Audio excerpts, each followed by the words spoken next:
श्री बैद्यनाथ धाम बैद्यनाथ या बैजनाथ नाम से प्रसिद्ध यह तीर्थ देवधर के रूप में विख्यात है। यह द्वादश ज्योतिर्लिंगों में से एक है। साथ ही सती का हृदय गिरने के कारण प्रमुख शक्तिपीठ भी है। फलस्वरूप शिव तथा पार्वती दोनों के विराजमान होने से महत्ता बढ़ गई है। बिहार प्रदेश से अलग बने झारखंड राजनीति जसीडीह के पास अत्यंत प्राचीन काल से ही यह ज्योतिर्लिंग विद्यमान है। शिव पुराण के अनुसार बैद्यनाथ के बारे में प्रसंग आया है कि एक बार लंकापति रावण ने महादेव शिव जी को प्रसन्न करने के लिए कैलाश पर्वत पर जाकर घोर तपस्या की। भोले शंकर ने उसकी भक्ति भावना से प्रसन्न होकर प्रत्यक्ष दर्शन दिए और वरदान मांगने को कहा। रावण ने उनसे प्रार्थना करते हुए वर मांगा तो महादेव की उपस्थिति उनके साम्राज्य लंका में हो। शिव जी ने उसकी प्रार्थना स्वीकार करते हुए शर्त रखी कि ज्योतिर्लिंगों के रूप में उनके प्रतीक को रावण लंका लेकर जाए, किंतु मार्ग में ही उसे कहीं भूमि पर नहीं रखेगा। प्रसन्न होकर रावण ज्योतिर्लिंगों को लेकर लंका की ओर आकाश मार्ग से चल पड़ा,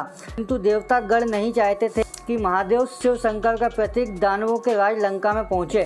फलस्वरूप देवों ने योग विद्या से रावण के उदर में वेदना का संचार कर दिया और उसे लघु शंका के लिए धरती पर उतरने को विवश होना पड़ा। तभी ग्वाले के रूप में वहां खड़े विष्णु जी को मूर्ति थमाकर रावण लघु शंका से निपटने के लिए गया, परंतु वह ग्वाला मूर्ति के भार को अधिक देर तक नहीं संभाल सका और उसने उसे भूमि पर रख दिया। वापस आने पर महाबलशाली रावण ने शिवलिंग को उठाने का प्रयत्न किया, पर वह तो धरती में गहराई तक स्थापित हो चुका था। निराश होकर रावण ने सभी तीर्थों की मिट्टी तथा पवित्र सरिताओं के जल को शिव गंगा सरोवर में एकत्रित कर शिवलिंग का अभिषेक किया और नतमस्तक होकर मूर्ति को अंगूठे से दबाकर लंका वापस लौट आया। शिवलिंग 11 अंगुल ऊंचा है और आधार से थोड़ा ही उठा हुआ है। उस पर अभी भी रावण के अंगूठे से किया हुआ निशान है। यहाँ 3 मंदिर महादेव पार्वती के हैं जो परस्पर रेशमी रस्तों से जुड़े हैं। कुष्ठ रोग से मुक्ति के लिए भी इस तीर्थ का अत्यंत महत्व है। मंदिर से दूर एक तालाब है जिसमें लोग